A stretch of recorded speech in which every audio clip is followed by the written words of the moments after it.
Cinta segi empat, istri curhat ke suami untuk habisi selingkuhannya. Sudah selingkuhi suami, istri di Karawang malah curhat gantian diselingkuhi. Bak tak punya malu dan perasaan, DSU warga Karawang tega curhat pada suami soal selingkuhannya. DSU rupanya tengah sakit hati selingkuhannya berani menyelingkuhinya gantian.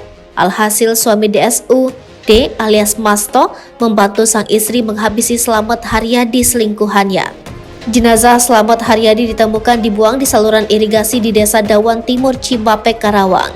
Kapolres Karawang AKBP Wirdanto Hadi Caksono mengatakan motifnya karena cinta segi empat. Pasalnya aksi pembunuhan itu dilakukan karena pelaku yakni DSU sang istri kesal dan sakit hati. Korban Slamet Haryadi yang merupakan selingkuhannya ternyata memiliki wanita lain. Selanjutnya pelaku DSU menceritakan kepada suaminya Masto yang sebetulnya ini sudah bisa rancang dan merencanakan aksinya.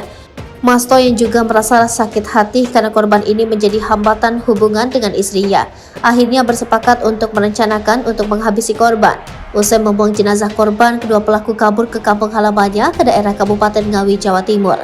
Akan tetapi, saat dalam perjalanan menuju ke sana, keduanya berhasil diringkus aparat gabungan Polsek Cikampek dan Satuan Reserse Kriminal Polres Karawang di wilayah Sragen, Jawa Tengah pada 5 Februari 2023. Kasat Reskrim Polres Karawang AKP Arif Bastomi mengatakan kasus itu terungkap berkat rekaman CCTV yang ada di sekitar lokasi penemuan jasad pria tersebut.